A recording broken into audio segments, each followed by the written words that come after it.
Welcome to video 43. There are those who believe that Edward de Vere, the 17th Earl of Oxford, was the illegitimate son of Elizabeth Tudor, the Queen of England. I know this Prince Tudor theory isn't popular with some, but the answer to whether or not he was might be found here towards the end of Shakespeare's first folio. We're looking at page 379 of Cymbeline, misprinted as 389. On it is one of the most well-known codes in Shakespeare, discovered by Petter Amundsen and shown in his documentary, Sweet Swan of Avon. Because it's towards the end of the folio, I thought this was the Rosie Cross signing their work, and that was it. And all the time I've been doing my own research, I never thought to look here until recently. As it turns out, there's quite a bit here. The code Amundsen found is in the shape of a Pythagorean right triangle, a symbol of Freemasonry, and spells the word cross with the R along the hypotenuse beginning the word Rosie. 4 letters are at the start of that line spelling A-P-U-D, apud, which is Latin and means in the writings of. Apud Rosie Cross means in the writings of Rosie Cross. As far as I know, this is all Amundsen has said about the page. It's an amazing discovery and, I think, one of the best examples proving that codes are part of the first folio. Before I show what else has been found, I want to focus on the words following apud. In Sweet Swan of Avon, Amundsen later explains how the word sweet, when read right to left, translates to theos, the Greek word for God. In classical Greek, H was used for the long vowel E. Also in Greek, lowercase o or omega looks like a W. Translate the letters and T-E-E-W-S becomes T-H-E-O-S, theos. This idea of sweet being a right-to-left spelling of theos is also found in Venus and Adonis and the Sonnets, which I cover in video 40. That leaves the letters following apud, E-N-C-I-E-S-O. I think incieso means plaster in Spanish, but it might be an anagram of senecio or senecio, spelled S-E-N-E-C-I-O.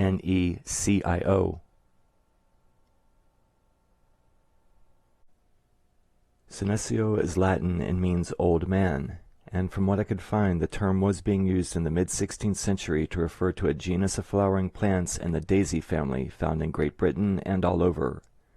These plants are described as having yellow and sometimes golden yellow flowers. Now maybe senecio, meaning old man, is implying Edward de Vere because man in Latin is vir, V-I-R, old man translating to old Vere. I read that some scholars believe Gabriel Harvey, in one of his works, alludes to Oxford with the term old ass, so maybe old man is used in a similar way. Or it could be that senecio is referring to the plants with their golden petals.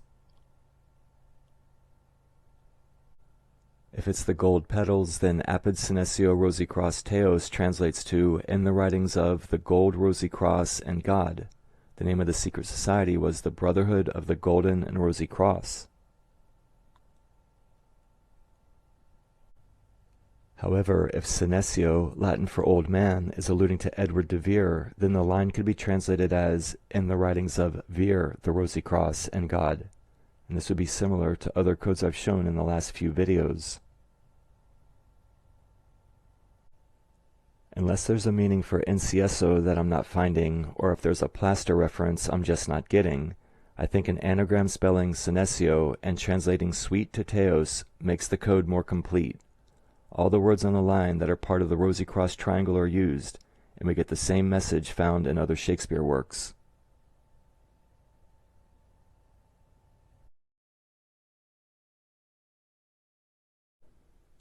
In addition to the triangle, there are 2 more Rosie Cross codes. Again, the page is misprinted as 389 when it's actually 379. This is because the simple gematria value of 3 is C, H is 8, and 9 is I. 389 spells C-H-I, chi or key.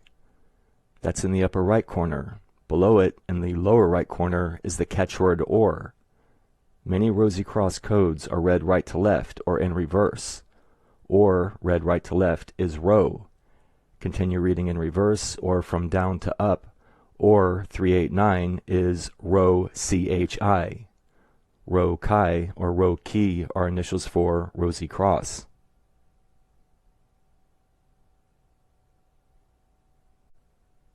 The third code is found here within the words, the roof of the chamber with golden carabines or cherubines. During the time when the Folio was published, printers would sometimes use the same character for both lowercase f and lowercase s. The word roof also spells roose, R-O-O-S-E, and in Middle English, roos meant rose. In the shape of a T or cross, we get the roos or the rose C, meaning the Rose Cross. Hence that there are 17 characters after the R. Using gematria, R is equivalent to 17. And there are 10 characters before the letter C. In Roman numerals, 10 is X, which means cross. Also, the word golden is printed before the C. The name of the secret society was the Brotherhood of the Golden and Rosie Cross. When all the other information is removed, we're left with the RC in the shape of a Mason square.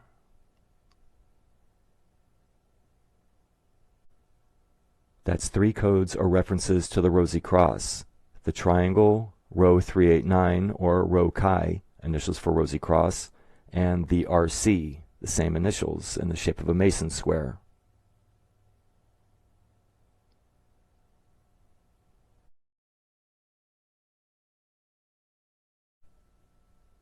Now I'm going to focus on the section with the Rosie Cross triangle, and it's here where things get really interesting. These 17 lines are the beginning of Act 2, Scene 5. In Roman numerals, 5 is written V.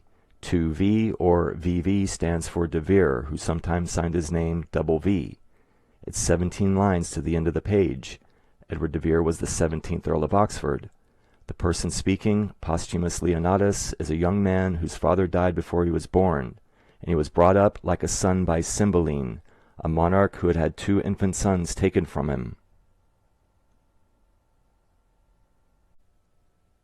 Now, the first thing that caught my attention when I decided to look here was that from the top of the page, these 2 V's at the beginning of Vengeance were on line 57. Again, De Vere sometimes signed his name double V, and 57 is equal to 17 plus 40. 1740 is a number discovered by Alexander Waugh, used to indicate Edward de Vere, who was the 17th Earl of Oxford and the 4th T, or 4T. For more analysis regarding 1740, please see Waugh's video, Thomas Edwards New. Okay, so after I noticed the 2 V's on line 57, or 17 plus 40, I looked around and saw words like my father and my mother, comparing her to the goddess Diane or Diana.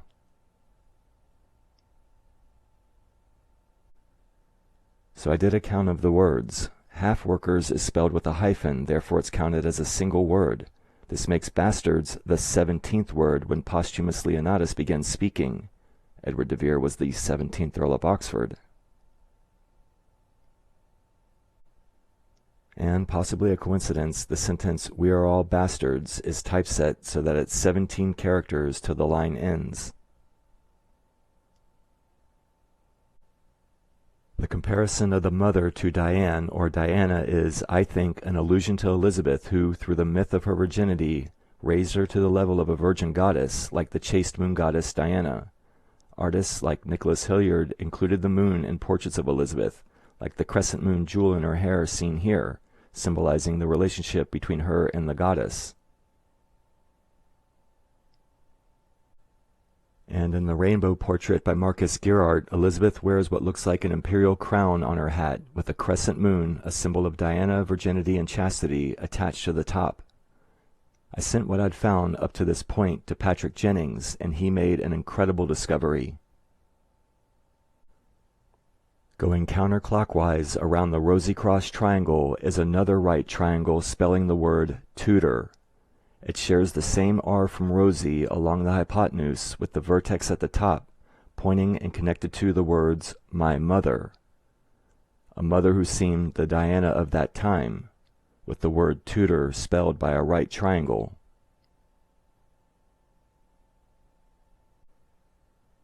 This is what it looks like with everything else cleared away.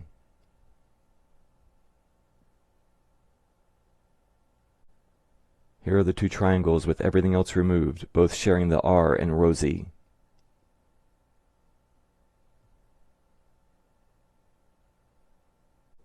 And here they are together on the page. Rosie Cross is read clockwise, and Tudor or Tudor Rosie is read counterclockwise, with the upper vertex pointing and connected to the words, my mother.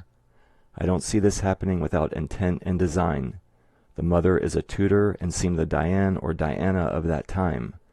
This can be referring to no one other than Queen Elizabeth. And above this, I think I may have found his father's name. We have the words, my father was. I'm not sure if that second comma is necessary, and it doesn't appear in modern printings of the play. Beneath this are the words, some coiner. This is the only time I can find the word coiner in the folio. A coiner is someone who makes coins, often counterfeit coins. However, when you look up the etymology of the word coin, it was also a wedge, and a wedge is driven into an object to separate it in two.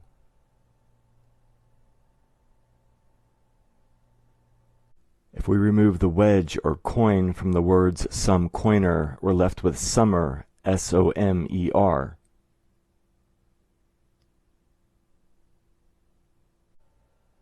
Summer is an anagram of Seymour. If you look into the history of the surname, this is one of the variant spellings derived either from Sanmore, spelled S-A-I-N-T-M-A-U-R, or Seymour, S-E-M-E-R. People who believe that Edward de Vere was the son of Elizabeth Tudor often believe his father was Thomas Seymour, the uncle to Elizabeth's half-brother Edward VI.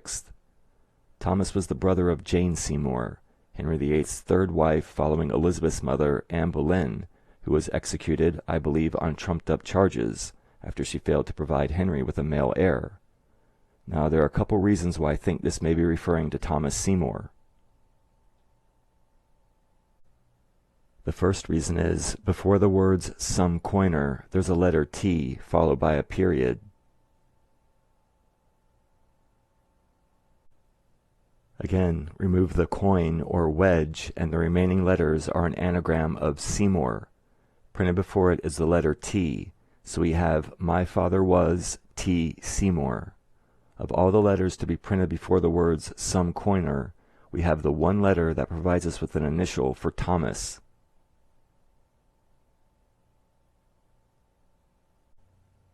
Another possibility is that all the letters of some coiner are used to spell the name. Petter Amundsen has suggested that in the Shakespeare codes the letter N might be able to be used for the letter U. In Greek, lowercase n or nu is written just like the Latin letter V. In Latin, V is used for the letter U. Also, a lowercase n is simply a U turned upside down, and John Dee rotates characters to make other ones in Monohieroglyphica.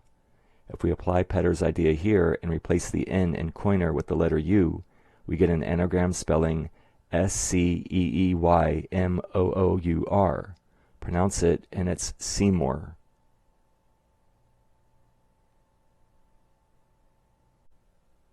Either way, we have an anagram for the name T. Seymour.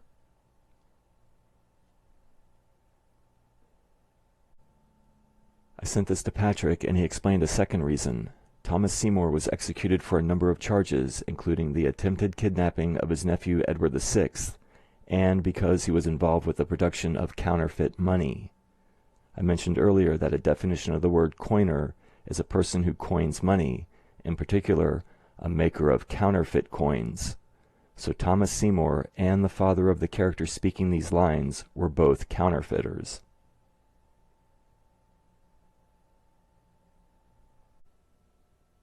My father was, I know not where when I was stamped, some coiner with his tools made me a counterfeit. My mother seemed the Diane of that time, all with a right triangle that spells Tudor and points to the words my mother. The character speaking these lines, Posthumus Leonatus, had a father, a counterfeiter who died before he was born. According to history, Edward de Vere was born in 1550. Thomas Seymour, charged with counterfeiting, was executed in 1549, a year before de Vere's recorded birth. Posthumus Leonatus was brought up like a son by the monarch Cymbeline, who had had 2 infant sons taken from him.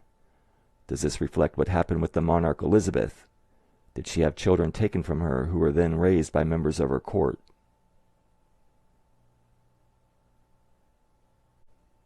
Recall some of the other clues. It's the beginning of Act 2, Scene 5, or V in Roman numerals. 2V is double V. It's 17 lines.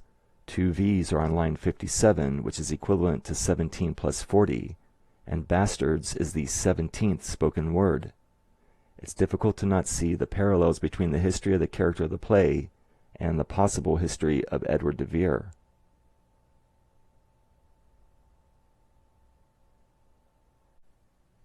Okay, so on the page we have a Tudor and a Rosie Cross triangle, and 3 Rosie Cross codes.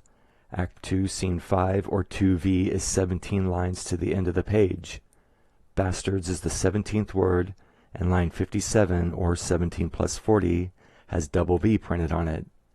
The Tudor triangle points and is connected to the words "my mother," and there appears to be an anagram of T. Seymour printed beneath the words "my father was." You might disagree with the Thomas Seymour anagram, however the Tudor triangle and the words "my mother," who's compared to Diana, has to be Elizabeth. With all the hints at de Vere, what can this be telling us?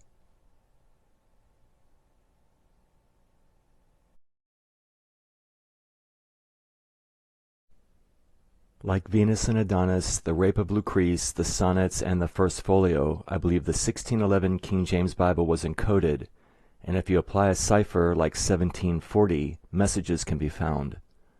I go over this page in video 37. It's where Job 40 starts. Edward de Vere was the 4th T or 4T, and at the beginning of the page we get 4T King, with the word 4th or 4T beneath it. Verse 16 reads, "She is hardened against her young ones as though they were not hers." Then the words "her labor" are printed above the number for verse 17. Edward de Vere was the 17th Earl of Oxford. In the video, I compare this to an earlier Geneva Bible to show how they changed the verse numbers and the gender so that it reads she instead of he. Once verse 17 begins, there are 40 lines to the beginning of the next chapter, which is chapter 40, and from the beginning of chapter 40, there are 40 lines to the end of the page. I believe all this typesetting could have been done to encode a message about Elizabeth and Edward de Vere.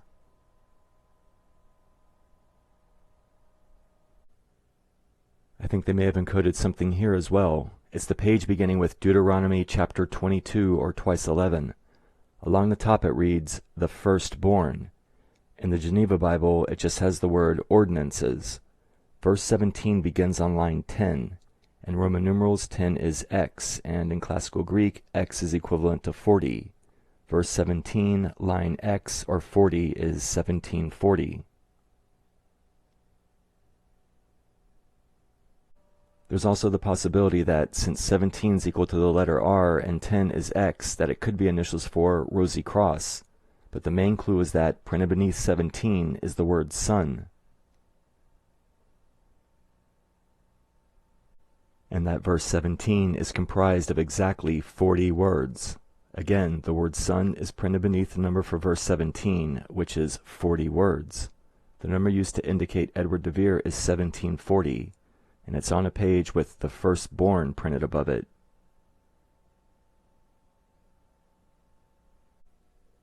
On line 17, demarcated by a comma, are the words "rebellious son," followed by 40 lines.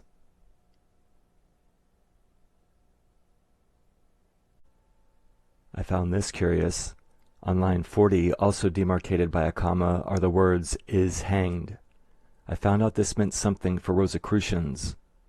In medieval times, sub rosa, a Latin expression which literally translates as "under the rose," was a term used to signify secrecy.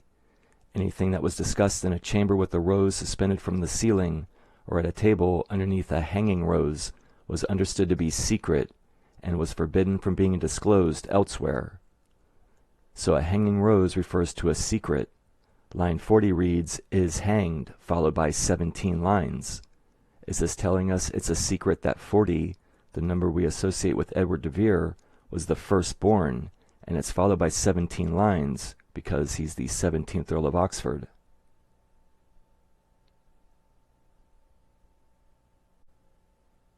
Then in the second column, the word "ox" begins line 43. This may be indicating De Vere because the repeated count value of 43 is 2 V's, or double V. And following ox, there are 17 lines to the end of the page. The line actually reads, ox and an ass together. I mentioned earlier that some scholars believe Gabriel Harvey used the term old ass to allude to Oxford in a secret way, and quoting the website Anonymous Shakespeare, it is not a coincidence that Harvey likes to mention the ox in conjunction with the ass, so maybe line 43, or VV with the repeated count, is referring to De Vere, which is then followed by 17 lines, 17 being his Earl number.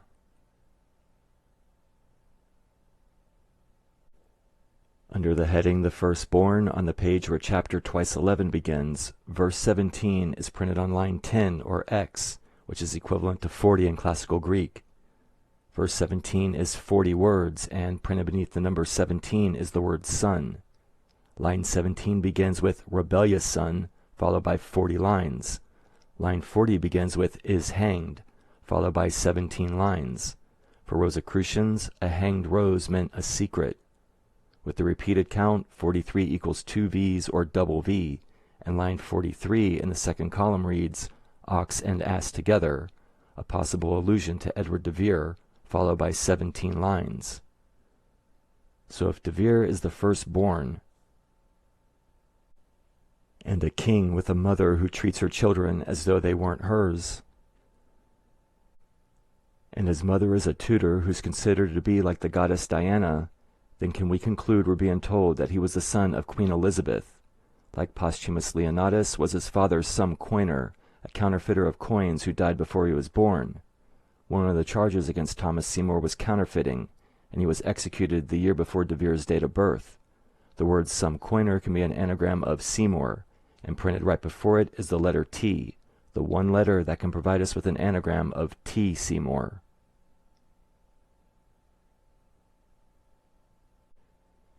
If we accept that the Rosie Cross right triangle found by Amundsen is legitimate, then I don't see how we can disregard or ignore the Tudor triangle found by Patrick Jennings. The fact that both share the letter R in Rosie might be suggesting a connection between the Tudor rose and the Rose Cross. I recall reading that a term sometimes used for initiates of a secret society is twice born, meaning that they're born biologically and then born a second time when they're initiated into the fraternity, or when they've attained a certain level of initiation. The two triangles sharing the R in Rosie might be telling us that Edward de Vere was first born as the son of a Tudor rose, his mother being Elizabeth Tudor, and that he's also born of a second rose, being an initiate of the Brotherhood of the Rosie Cross. Some might say that any reference to Elizabeth being a mother would be due to her being viewed as the mother of England, or that she was de Vere's mother in spirit. If that's the case, then why include that as part of a code? I understand why hints at authorship would be encoded, de Vere's name, Bacon's, or the Rosie Cross, because it's a secret. But Elizabeth being the mother of England, or de Vere's mother in spirit, that's not a secret, and there'd be no reason to go through the trouble of typesetting everything so as to incorporate it as part of a hidden message.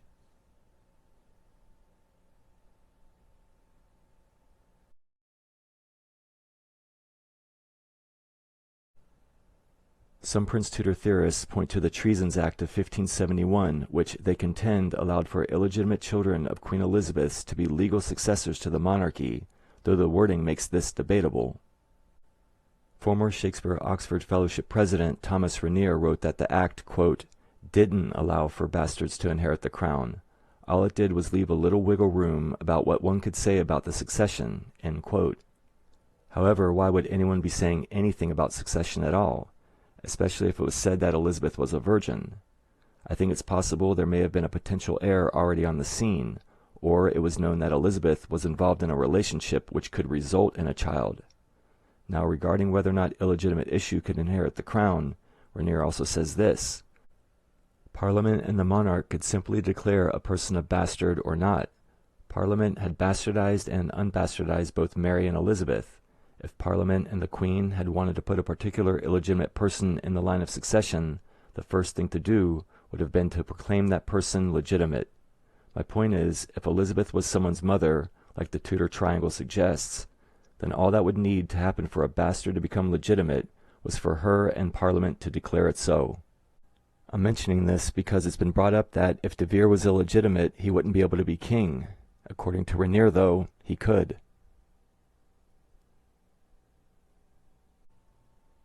Now there is something I've been wondering about for a while, and it might help explain what the Tudor triangle is referring to. I know that later Rosicrucian organizations trying to legitimize their lines would claim that they were founded centuries before, coordinating dates of their founding with known prior stellar events. These claims are often dismissed. A story I believe, though, is one attributed to Michael Mayer, who's said to have written that the first meeting of the Brotherhood of the Golden and Rosie Cross was held in London in 1570, following the excommunication of Queen Elizabeth by Pope Pius V. This first meeting, taking place after Elizabeth's excommunication, may have resulted in the birth of the Golden and Rosie Cross, which is why the Brotherhood could have thought of her as their mother. This could explain why the Tudor triangle envelops the Rosie Cross triangle and why both share the same letter R in Rosie. Maybe the firstborn meant that 1740 was the leader, or the first to attain a certain level of initiation. Perhaps the Brotherhood once had the support of Queen Elizabeth, but eventually lost that support, explaining the verse, "She is hardened against her young ones, as though they were not hers." Of course, we'd have to disregard the possible T. Seymour anagram and the reference to his father being a counterfeiter, one who died before he was born, and believe it's a coincidence that Thomas Seymour happened to be executed for the same crime a year before De Vere's birth.